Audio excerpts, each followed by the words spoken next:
All right, welcome everybody to the Owl's Nest Barbecue Show Thursday night, coming to you live from Ottawa, Tennessee, home of the Fighting Owls, home of the Midnight Oil Service Station, and home of the Owl's Nest Barbecue Show right here, live every Thursday on Facebook Live, on my page, Owl's Nest Barbecue page, and on Steve Ray Facebook page. We're brought to you by Michelin Tires. That's right.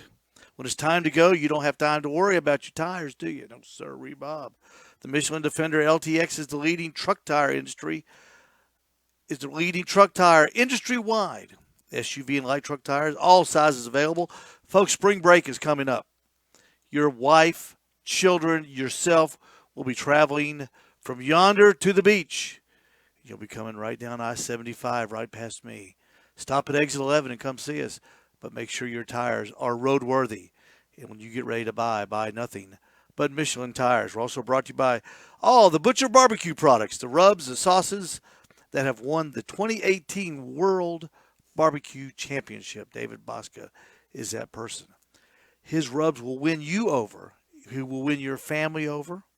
He will win over your neighbors.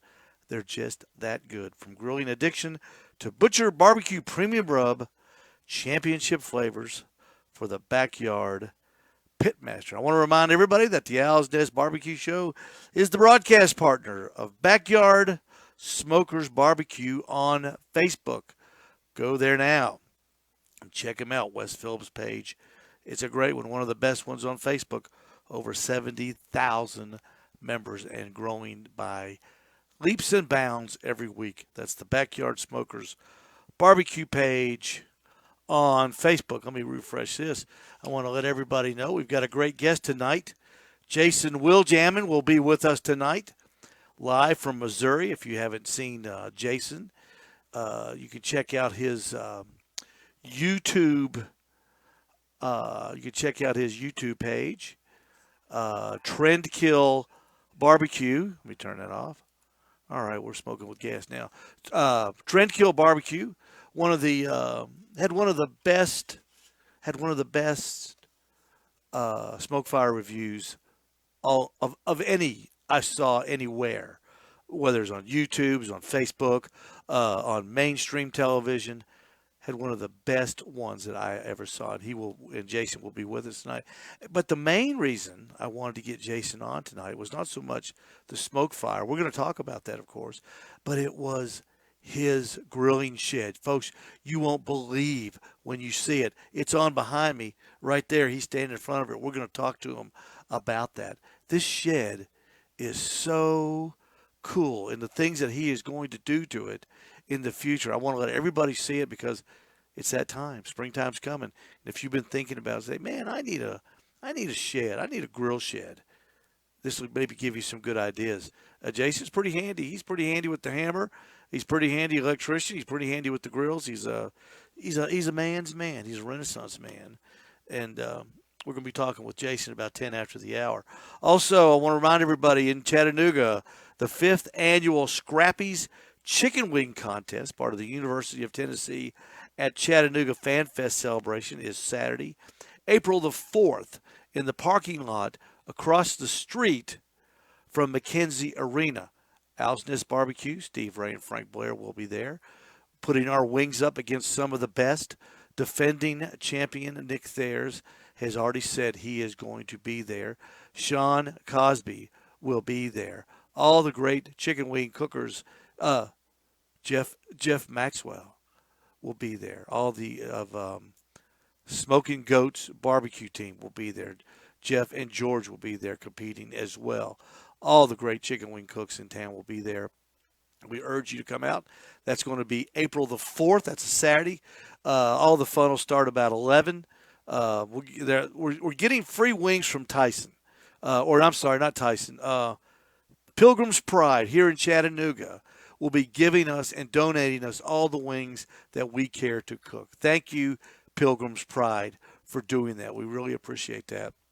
We'll be having turn-ins, and they'll be judged, and they'll give Owl's Nest Barbecue the trophy and the money, and everybody else will be angry and mad and say we cheated. But that's what they always do at all these contests, isn't it?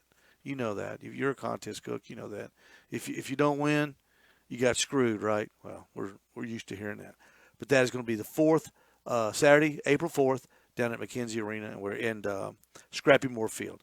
And we're real excited about that. Also, I got news today that on May the 23rd at the Bass Pro Shop in East Ridge, Tennessee, which is just 10 miles from Ooltewah, Tennessee, Frank Blair and I, Allison's Barbecue, have been invited to participate in the Bass Pro Shop KCBS National Barbecue Day. I think it's going to be on May the 16th and May the 23rd.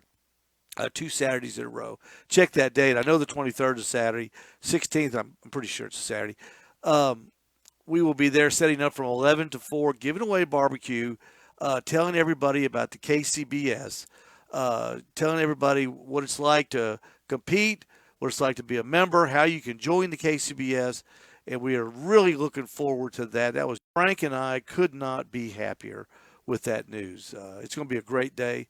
Of course, we'll get out there early. We'll have the big Allison's Barbecue competition trailer out there, and it's just going to be a big time, and we want you to come. So if you're in the area, Atlanta, Nashville, Knoxville, come on down. You know, going to Bass Pro Shops is like a half-day vacation anyway. Come down and see us. We're going to have some pork butt there. We'll have some chicken, and yes, we will have our famous brisket, the Allison's Barbecue famous brisket. We will have it there, and everything will be cooked overnight. So when we get down there at around 9 in the morning, it's going to be fresh right off the pit. No, we won't be holding it over or anything. So you can come down and check that out. And we're real excited about doing that. And that's going to be the 23rd of May. I did that without notes. So there you go. I've got my headphones on tonight. I'm going to be showing the video behind me. I'm going to have to be moving around. But I'm sure everybody can hear us. And appreciate everybody joining us. Dean Coe for Jonathan. Sean, thanks for joining in. Claude, question for the pro wing. Claude Jacobs has a real quick question for all the pro chicken wing people. Why do they use drumettes in the South in full wings in the Midwest? I don't know. I guess in the Midwest they're lazy and they don't want to cut them up. I hate cutting chicken wings, but I do it. And the flats are my favorite. You know, when you cut them, you put the drummies to the left, you throw the tip away, you throw the flats to the right. I like the flats. I think the flats are the best, by far. I think the flats are by far. I think there's one more thing. Doggone, I know there was one more thing I wanted to tell you all about. But anyway, I'll think of it. If I think of it during the show, I'll let you know. May 23rd at the Bass Pro Shop in East Ridge, Tennessee. It's Chattanooga. Right there, it's on exit number 1. Exit number 1 in Tennessee. It is the first exit when you're coming up from Georgia. That's the East Ridge exit, number 1. You can see it off. If you're coming from the south, you can see it off to the right. It's huge. It is huge. And by that time, we may have a Topgolf there. We're getting a Topgolf right there in that complex. It's only going to be a one-story. You know, it's going to be a garage type. It's not going to be the triple story. So if it's not done, it'll be close. I've never been to Topgolf. I'm looking for it. Anybody been to Topgolf? Anybody in chat been to Topgolf? Give me a yes, no, yes, no. Tim Malloy, down in Florida, have you been to Topgolf? I've never been. But I had a friend went down to Huntsville. Said it was great. He's not even a golfer. Said it was great. Hey, let's get Jason on the phone here real quick. Let's see here. We need to do this. And we'll go over here and talk to Jason here in just a second. We'll get him on the line.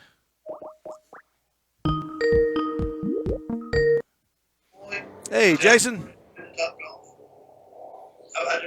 Turn that. Yeah, you got to turn your microphone down there, buddy. Jason Wiljanen, everybody. How about that? How you doing, buddy?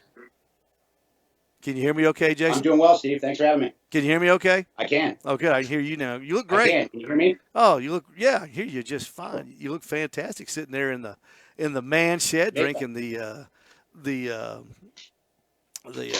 nitrous oxide in a can. I like that. I like that a lot. We sell that at my gas station, the nitrous oxide. Oh, it's best. Keeps me going. Jason Wiljanen from Missouri now, and Trendkill Barbecue. You've probably seen him on YouTube has a really fast YouTube channel that's growing and growing every week. Had one of the best reviews, I think, Jason. I think by committee, everyone I've spoke with gave you the thumbs up on the review on the Smokefire. You did a great job. You had a little trouble. You explained how you fixed it, and I thought that was really interesting. And so, congratulations to you. You got a lot of kudos. You got a lot of kudos for that. Sticking with it in adversity. Imagine that, having to cook in adversity, huh? You never had to do that before, have you? Oh, no. Hang on, let me just easy. Yeah, Easy. no kidding. I wanted to make sure I got your picture back up there. Okay, before we get going, Jason, I like to start off with a little game. I call it "How Smart Is My Guest?" So, are you ready? Boy. Now, Jason is living in Missouri. Was it Wisnet? Is that the name of the town? Wentzville. What's that close to? And don't say Blowing Rock. About 3 miles west of St. Louis. Okay, so you're a St. Louis guy. Right. Have you seen the Battlehawks play yet? Haven't. Oh, you need to go. Sports aren't really my thing. Oh, okay. I'm a big XFL fan, but we'll talk about that later. All right, but he hails from the Upper Peninsula of Michigan, where I think their motto is, let's move up there, guys. They'll never find us up here, right? All right. Or it's a good place to visit. Okay. What year did the Mackinac Bridge open? I hope I pronounced that correctly. History? Come on, I slept through that. Is that how you pronounce it, Mackinac? Is that right? Mackinac. Mackinac Bridge. What year did the Mackinac Bridge open? Honestly, I have no idea, but I'm just going to say 1908. No. No. No. You're way off. Well, let me tell you this, and this makes me feel better. It's older than you, and you're 43. I'm 60, and it's older than I am. 1957. Oh, man. Look at Right. 1957 is the year it opened. All right. For your second try, all right. Now I want you to get this one, okay? I really want you to get this one. Jason Wiljanen, for the $1 million, what interstate route is the Mackinac Bridge part of? 75. You are correct. Congratulations. Plenty of times. Congratulations. Threw me an easy one on that one. Well, you know why I bring that up? Because my gas station and barbecue supply store is on I-75. That's how long. Okay. That's how long I-75 is, and it goes down, and it keeps going down into Florida.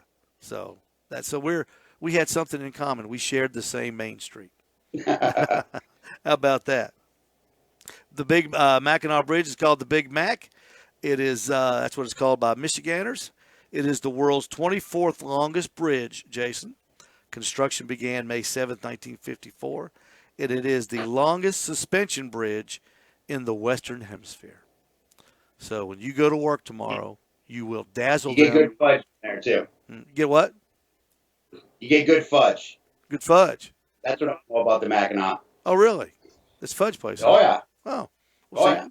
So you've learned, my friends, you've learned two things now, Tim, Jonathan, Claude. You've learned two things. Good fudge and the history of the Mackinac Bridge. All right, before we get to the man shed and before we get to the Smokefire, Jason, how did barbecue find you? Oh, man.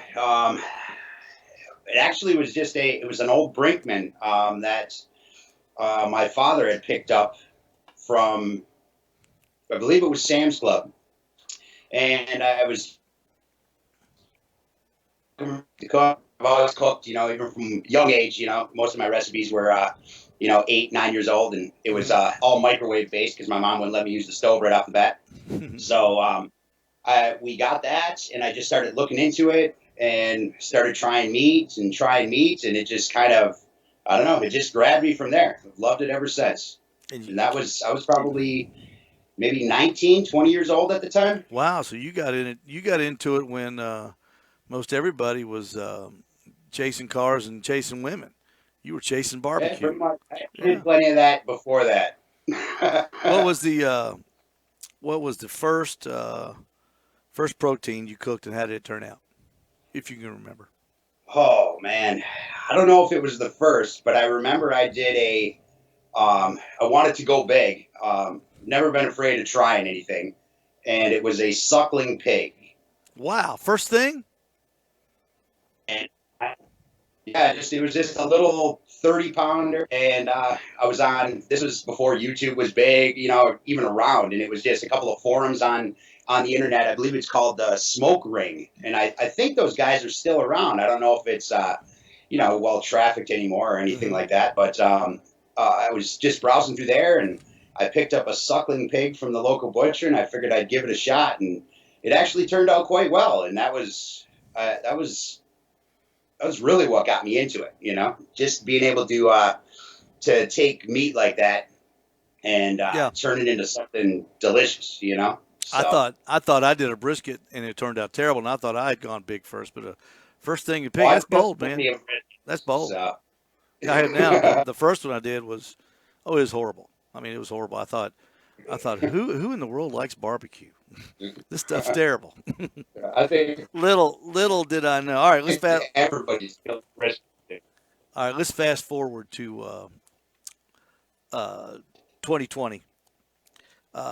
Barbecue credentials now, Jason. What you got a comp team? Are you a backyard? Are you a judge? Are you on a team? What kind of awards? I am What's a your judge with the St. Louis Barbecue Society as of last year. I was actually looking to start getting into the competitions just for some fun. I mean, it seems like a great group of guys. It's just a good time. So I figured I would try to slide into that. And competition barbecue is a lot different than what you're making at the house or what sure? you're having at a restaurant, things like that. So I figured I've never been big on saucing. I never sauce my meats. I don't. That's kind of where the name Trendkill came from. I try to keep it simple. I'm a purist when it comes to meat, especially beef. So there's some tricks that you need to learn if you want to do well in competition. Mm-hmm. So I figured becoming a judge and knowing what they look for would be the best way to do that. Yeah. So I became the judge first. So, and then this year I'm definitely going to try my hand in a couple of competitions. Do you feel like that helped you, Jason? Do you feel like that really gave you kind of a leg up? I do. Because honestly, it's not the stuff I've had judging in the competitions isn't something I would actually want to eat at my house. And I never would have assumed that. I never would have thought that that's the way it should be. I mean, especially when it comes to ribs and things like that. It's not what I would make. And if somebody was to put that in front of me, at a house, to eat, I would be like, I mean, Wow. I'd eat it because I'm not a dick like that. But it's definitely not what I would want to be served. So It's different, yeah. It's a whole different animal. Yeah. When people come into the store, they say, we want to cook something. We want to, what's your rub and stuff that you use in competitions. And I tell them, and I say, this is what we do. We mix this. I said, but don't think you can eat a whole lot of it because it's pretty sugary. It's pretty sweet. And I try to tell them, I say, the contests are, they're not won at 2:30 and 3:00 in the morning. I said they're won at 5 minutes till 12 and 12:25. Well, they're won 5 minutes before turn on is when before turn in rather. When those turn ins are due. Intensified. So because everything's judged on one bite. Right. You can't sit there and just chow down a whole rib and kind of get the feel of what's going on. It's got to be that one punch. And that's if you miss that, you're not going to get the points. So that's different. My mentor, Donnie Bray, said the first thing that judge tastes is the last thing you put on that meat. So be careful what you put on there. Right. That's pretty good advice. I was surprised to see a lot of the techniques. I've always been one to make my own rubs. I've always find like the store-bought stuff is just there's a lot of salts, there's a lot of this, there's a lot of that, and it's just so I've never really found any that I've actually enjoyed. So I've always made my own. And I just assumed that, everybody had these secret recipes and these secret blends and, they were whipping all this stuff up. And then when I go there, I see, everybody with just all these rubs. I mean, yeah, some guys do mix them together, Oh and yeah. create a different profile and, jugs of barbecue sauce, they're not standing over their pot and making their own. And, Yeah. I was actually quite surprised to see that, because it took me back a little bit. Well, just I think you'll enjoy it. You seem like a competitive guy and an intense individual, and we'll get into that in a little bit. But I think you'll enjoy competition, especially in the KCBS type of realm. It's Yeah, I think it'd be fun. oh yeah, it's great time. It's one of the best times that could be had. All right, you've had several smokers. Okay, and we're going to get to this. We're going to get to the man shed, the grill shed, in just a little bit. But you've had several smokers in your life. I know from just talking with you the last couple of days. Tell me, what did you own, and compare the Weber Smokefire to some of the pellet smokers that you've owned. Oh boy, when it comes to the pellet smokers, I've had a Traeger. It was an old one. I'm not even sure of the model. It was 36 inch. That's really as far as I went with it. That was my first. I happened to just pick it up cheap on Marketplace. I was always like, I'll never own one. I've never owned a pellet smoker. I've always been a stick burner. I had my Kamado Joe, things like that. I picked that one up. It's showed me how convenient pellet smokers are and that they can produce a pretty good product. Absolutely. Now, I worked on it more than I got to use it, but, it showed me that convenience. So it kind of bit me, gave me that bug a little bit. Like, I enjoy this, especially for me cooking dinners every night, comes out of here, Yeah. And, it's a great time saver to just be able to go over and, flip a switch, throw some meat on, and, not have to be tending to it all day long if you don't have the time to do so. So I ended up selling that, and I figured I'm going to go full into a pellet smoker, and I picked up a Camp Chef SGX 36. What attracted me to that is it had the sliding grill, so you could smoke, and then you could put a lever, and it actually slide the cover off of the fire pot and give you a little flame in a section of the grill to where you could grill up some burgers, you could sear off some steaks, things like that. Yeah. I thought it was a great unit. Had it, a couple of things, but they're all the pellet grills. They have a little things here. The pellet hoppers don't feed completely into the. You have to push them sometimes. The pellet hoppers don't just empty out 100% and you're good to go. You have to move them around. You have to shuffle this stuff around. Some of them don't fire up all the time. Most of them you have to always clean the fire pot before you do your next cook. Otherwise they'll flame out. They won't start up. Things like that. So from there I was actually talking with Yoder and I was reaching out to them. They were kind of picking me up on Instagram, and I ended up getting 640. I enjoyed it. It was a great smoker. I just felt like I needed some more room, and I didn't like the fact that in order to sear or grill on it, I had to remove the grates, pull out the heat diffuser, put everything back in, and all that other stuff. It was an inconvenience.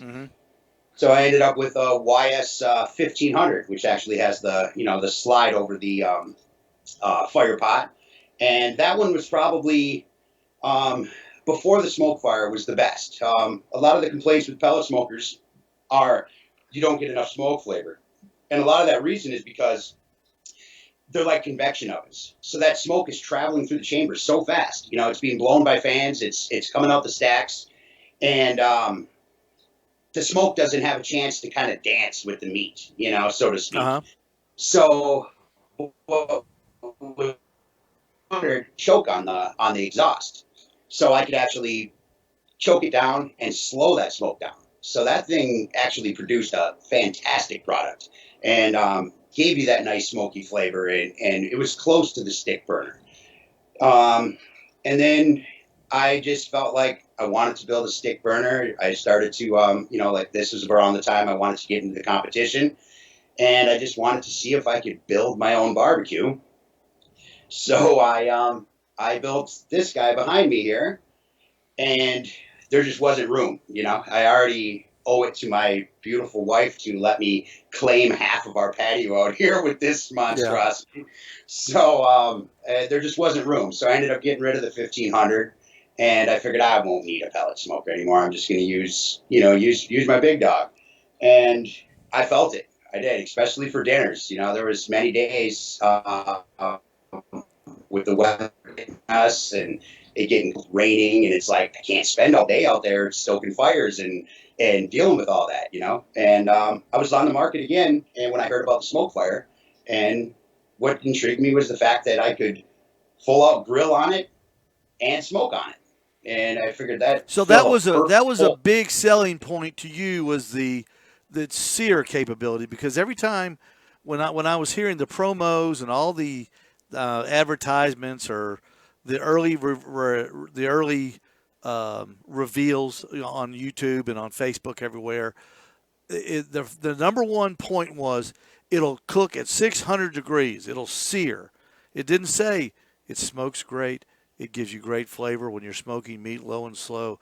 It was, this thing will create fire. So that's what caught your attention, was the 600-degree mark. Oh, absolutely. Really? The ability to do that, not over a fire pot hotspot like every other unit on the market can do. I mean, you can add $200 worth of grill grates to your grill, and kind of achieve that same effect. But the far end from the fire pot is still going to be too cold for you to sear up a good burger or get a crust on a steak or anything like that. So that's what really attracted me to it, is to have that all in one. If I wanted to smoke something real quick, I could go flip it on, and I could toss a pork butt on or a rack of ribs, and I'd be good to go. If I wanted to just whip up some burgers or toss some steaks on, I had that option also. And that's what really sold me on the thing. That's what I think that's what everybody was excited about, short of the fact that it was a Weber name, which I think a lot of people jumped on the Smokefire because, it's made by Weber. They got the power. I mean, they've been the OGs in the grill game for many years. All right, the elevator speech, real quick. Do you recommend it? I do. Okay. I've thrown everything I possibly can at it, purposely not using drip pans, not cleaning it, because nobody's going to clean their grill every day. I know they recommend, you should clean it after every. Nobody's going to do that. So realistically, it's not going to happen. So I'm not going to do it. I usually do my grill maintenance, once every 2 weeks, this and that, and I cook on them almost every day. So that's exactly what I did for the first 2 weeks of owning it. I threw everything I possibly could at it, without touching it, and it did exactly what it was supposed to do, and I'm nothing but happy. I mean, yeah, some people's experiences are different, but Yeah. But that's all right. I mean, everybody had an experience with it, and that's what counts. Everybody's giving it a shot. All right, you can follow Jason's journey from day one all the way to present on YouTube, on his Trendkill Barbecue YouTube channel. Go there and you can check it out. And but what we're gonna talk about now is, hang on just a second, Jason. Let me get here. Now I'm gonna let you narrate this little thing. I've got the sound turned down, and but I'm gonna let you narrate it. I'm going to be able to do the start and stop. I've got you superimposed in it. Like everybody, let me stop it real quick. Like everybody, I watched your videos, and then I saw. Well, let's see. Hang on a minute. Let me bring myself back here real quick, so I'm not talking to the man in the moon here. Like everybody else, Jason, I looked at the Smokefire and watched you cook. What's he doing? That's cool. And then I go, wait, I said, what's that back there? And what's that over there? And then all of a sudden I said, he's in a shed. He's in this big old shed in his backyard. And I said, that is the coolest thing I've ever seen. And so that's where I wanted to go with this. I'm gonna go back to camera number 3, and we're gonna go live to YouTube, if there's such a thing. And I want you to narrate as we're going through your shed, Jason. Kind of tell everybody what they're looking at, and what you're explaining as we go through. I'll let you take it from here, man. All right. Well, I mean, it started was just it was just the pavilion. The pavilion is just a Yardistry 14 by 12 cedar pavilion. I picked it up at Costco, and then it's kind of just been an evolution of me using it and realizing where I want things and what I need. So, I just added a simple waterproof power strip there. The light I picked up from Menards up there. It's just an LED. Also, auto sensor. So at nighttime it turns on, daytime it turns off. I simply just added a plug to the live wires on that and ran an extension cord through the beams. And then I realized I needed some prep area out here. And that's when I started building the sidewall over there. I found a piece of granite. It was on Marketplace for $15. And that's where I started the size and dimensions. I'm no carpenter. All I have is a skill saw, a drill, and a jigsaw. So I figured I would just start with easy measurements. If you notice, there's no 45-degree angles in the entire place. And, Okay, hold on right there. Hold on. Now let's tell us about this. There's the Smokefire, and explain what you're going to do with the Smokefire. Well, I'm going to remove the legs from it, and I'm actually going to raise it because even though me being 5'7", it still feels extremely short to me. So, and then what I'm going to do is I'm going to box out the legs and basically build a box around those boxed out legs just to kind of keep it as simple as possible. I don't want the heat coming from the bottom of the barrel. I don't want it to be close to the wood. So basically, I'm just going to box around that after I box and elevate those legs and just tie it into the thing that's next to it is my charcoal bins. Okay, we're rolling. We're rolling again on the. I've got you talking about the legs here now. I'm sure you can see that on your. Right. Computer. Yeah, I can. Yeah. So are you going to cut the legs, or are you going to just take them off? Yeah, I'm just going to take them off because there's they have the stubs underneath there. Yeah. So I'm just going to use those as my mounting and just build it around. That way, because the legs have a wide stance on them. They're actually wider than the grills. Once I remove those, it'll gain me a little more room to access the firebox on my big unit back there. And I'm just going to run a wall along the backside. I think that's where I'm going right now. Yeah. And I'm going to box that out just straight across. I'm going to leave a gap in there, so I still have access to the pellet dump. Yeah. And, all that good stuff. But then I'll tie it in over there, and I'm actually going to bring the wall all the way across. When I installed that gutter, that little block out that comes out sticks out the same distance as the charcoal wood box. Because I noticed in the rain and things like that, despite being covered, it blows. So everything absolutely. Comes in, and so I'm going to do a similar wall to like the one that's behind me. I'm not going to close it in entirely because I still want ventilation and things like that. And I'm going to make half of that wall be able to flip down. So in the summertime, I can just flip it down and, it'll still be nice and open and air in there. And, but in the wintertime or in the nasty rain, I can just flip it up and close it up. All right, now what's that? There's your stick burner that you made. Let me move you over a little bit. You're pointing at that now. Does that have a water cooler in it? It does. I put a water tray system. Did you really? Okay. Right from the inlet of the firebox. It's double sealed, things like that, so it doesn't really boil the water, but it actually steams. It does create a nice moisture if I need it. Yeah. Okay. I've got a Myron Mixon 48. It works on the same principle. Right. Yeah, if you look at my grill, you'll notice it's kind of the Myron Mixon was actually the one I was looking at. Yeah. But the price is terrifying. So I figured I could do something similar for extensively, a lot less money. Well, that's why I drive bad cars.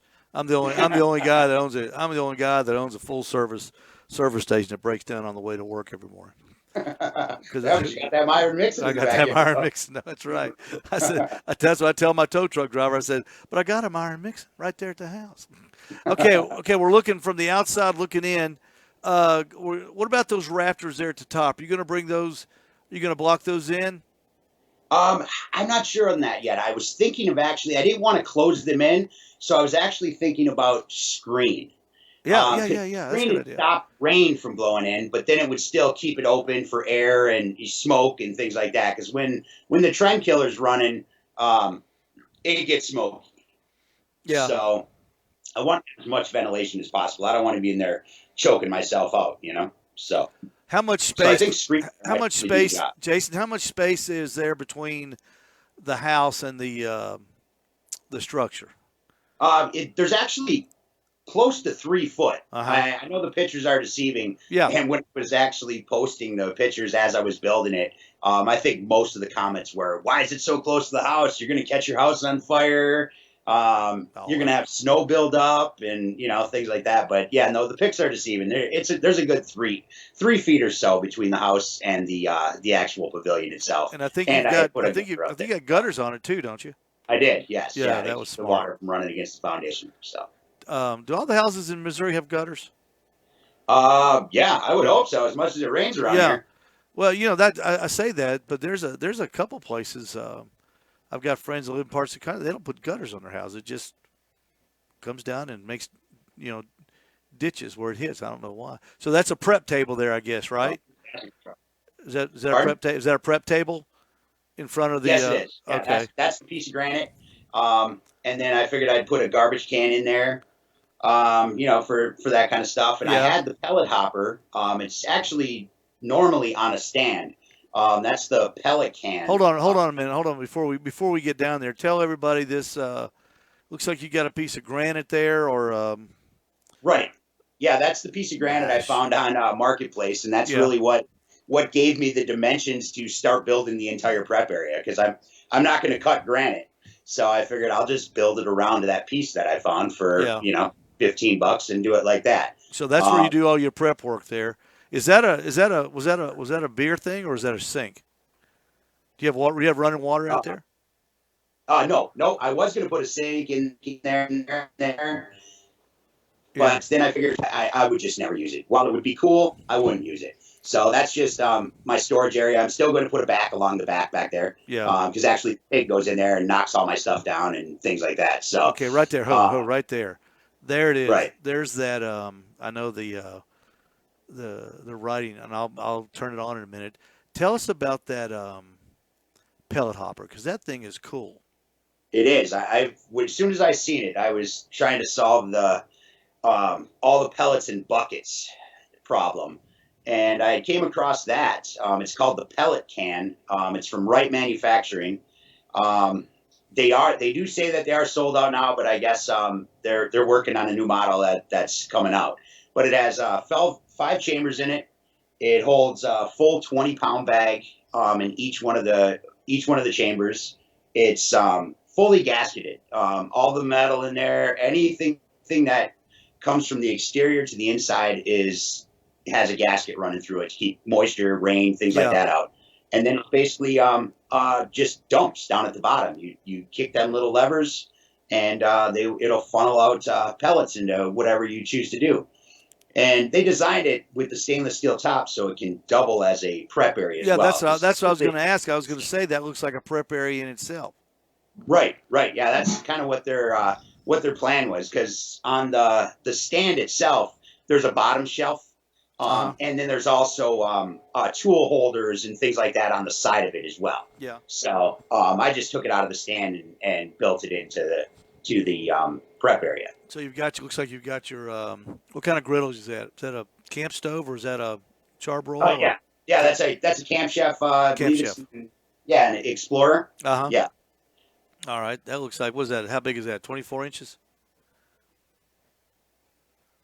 Yes. Okay. Plenty of room there. That pellet hopper is just really cool. And there's, I guess, what's that table in the middle? Is that just another prep table? Right. Yeah. It actually, again, I found a chunk of butcher block somebody was selling for $10, and I was looking at the measurements. I'm like, that'd be a perfect size for a table. So I went and picked that up and just built the legs on it.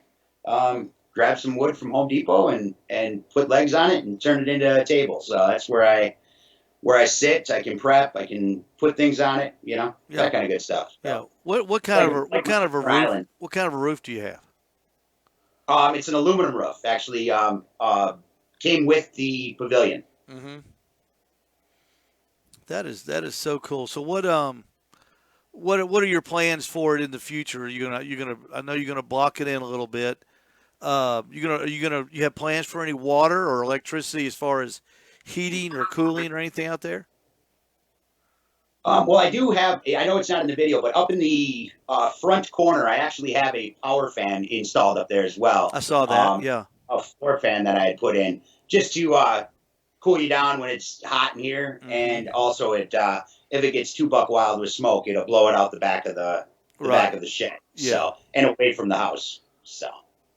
And But yeah, I'm like I said, I'm gonna build that wall on the side just to give me access to close it in. And I was actually spitballing with my wife about what to do with the front, about a kind of like a sliding barn door situation, so I can have it open when I want it.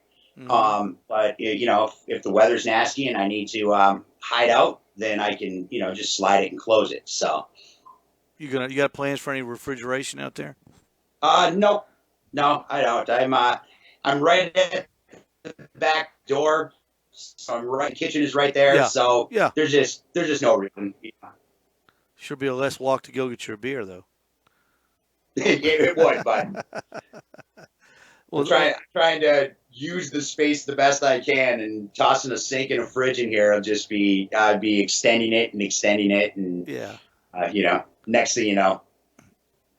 Well, Jason, that is really a. I love it. I'm just going to tell you. I'm going to go ahead and turn that off. Hang on just a second. Hang on just a moment. I got more buttons to push here than you shake. Then there he goes. I tell you, it's just a what you've got there, Jason, is just such a it's a cool place to go and hang out and kind of get your zen after a day of working. People. I brought home that Smokefire the other day, and I had it over there in the barbecue shop, and of course I had to go and went home, and a couple of my buddies came by to look at it, and I wasn't there, and one of the guys that work with me says, they said, oh, the guys liked they liked your smoker, Steve, and one of them said, why does he need another smoker? And they told him, they said, this is how he relaxes, and we were talking the next morning. I said, it is. It is. That's how I relax. Nothing relaxes me more than cooking outdoors.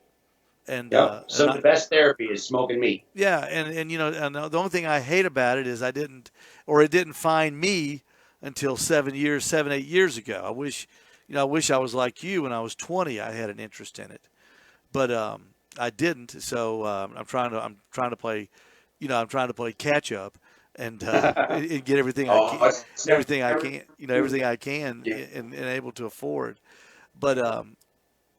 But that little spot you've got, I've got a spot on my back porch, and I took my garage. I've got a 3-car garage. I took the middle garage. I keep my wife's car in real nice in that section right by the door, so it's right there and close and keep it real nice and tidy. But right in the middle, I've got my kitchen. I bought a big aluminum or a big stainless steel sink. Big two, like a restaurant sink, and I've got a big refrigerator in there and a big prep table. And that's where, believe it or not, when you have people over in the summer for a get-together, everybody gravitates to the garage. Right. So that's, I think that's what's going to probably happen with your little area when you have friends over. They're not going to stay inside. Everybody's going to be hanging around that butcher block table right in the middle, bombarding you with barbecue questions about your different smokers and that beast behind you. How long did it take to build that water cooker behind you? Oh, it was probably close to a month. Mm-hmm. I think it was just a little bit over. Um, I went at it hard. I sketched a little drawing on a piece of paper, what I wanted, Mm-hmm. and again, I did it simply. I mean, everything is squared, 24 inches Yeah. or 48 inches or 60 inches, just I kept it easy like that, minimal cutting, minimal anything, and just it just started turning into that, so It looks like you've got double stacks there on the left-hand side over your right-hand shoulder. Is that right? correct, yep. Now you're instead of just releasing smoke, you're pulling smoke across like a regular offset pit, aren't you? Right, yeah. With that was my biggest worry in designing it is the firebox is 24 by 24. I mean, it's a massive firebox and Yeah. it is insulated. So, but the chamber is so big as well, and that my biggest fear was not having the draw. Not having enough power to pull that smoke and that fire through that chamber. And just having stale, stagnant smoke ruining every piece of meat.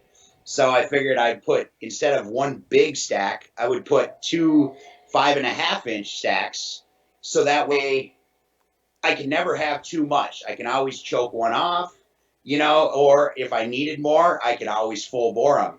Mm-hmm. And I got to say, one of the proudest moments I had, it was the very first fire I lit in this thing. And I cracked open them two stacks, and I seen the flames in that firebox actually pull towards the chamber. I'm like, I'm talking about. We Yeah. have draw, boys and girls. Well, that's good. I bet that was a good moment. Well, it's a very impressive smoker. Just looking at it, and I like that big shelf you got on the front of it. Plenty of work area. And did you do all the welding and everything too? I did, yeah. Wow. I took a welding class in high school, Oh, okay. so yeah. So See, if that's that's what grinders are for. I've never Bubble gum in there, make sure it I've never sticks, and grind it pretty. I wouldn't know which plug the welder into. So, but that is really cool. Well, Jason, you've really got it. You got it going on there, and your little part of Missouri. And I really appreciate you being with us tonight. It was awful nice to take your time. Am I hearing the smoke fire in the back powering down? You are actually, yeah. I I thought I have was. some brisket meat on the Trendkiller, and then I have primal ribeye rack of ribs on the Smokefire tonight. Yeah. So prime rib on a stick, carnivore lollipops. Can we So can we anticipate that as a YouTube video? yes, yes, the ribs definitely. I'm in the process of it. So All right. Well, Jason, Wiljanen, thank you so much for being with us, and it was thank you. nice. It's nice of you to give us the tour. Best of luck to you, and let's make sure that we hook up and let's do this again. Okay.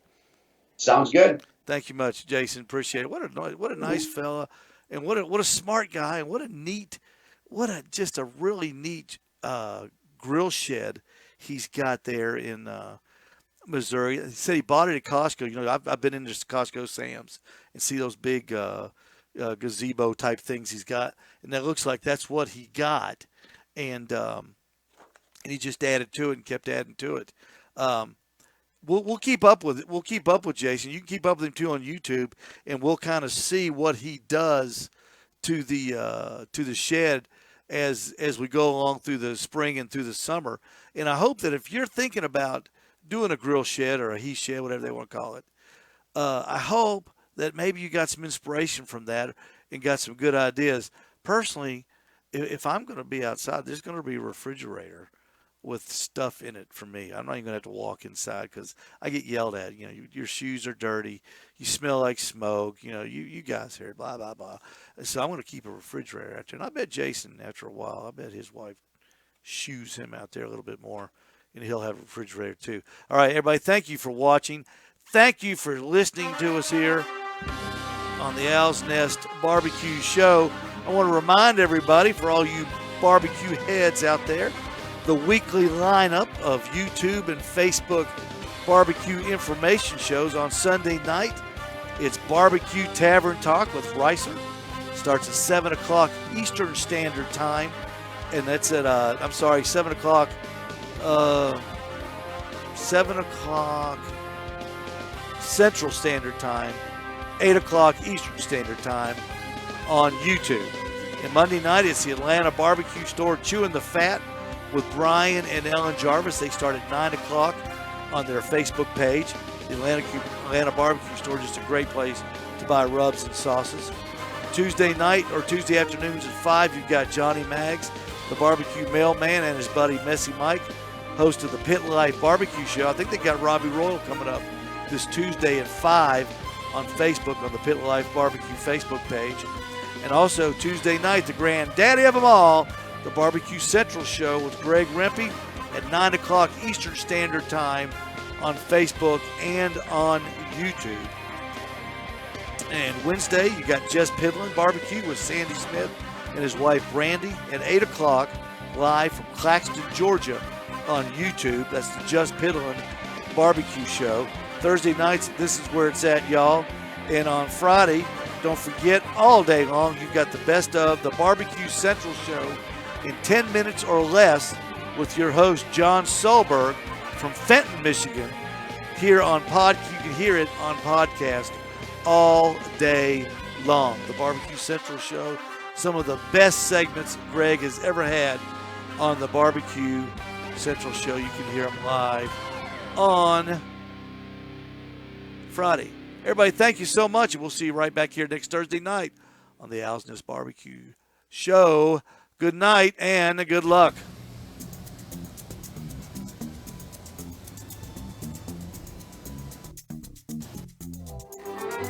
Thank you for listening to the Owl's Nest Barbecue Show with Steve Ray, broadcasting from the Owl's Nest Barbecue Research and Development Center in Ottawa, Tennessee. Good night, sleep tight, and pleasant dreams to you.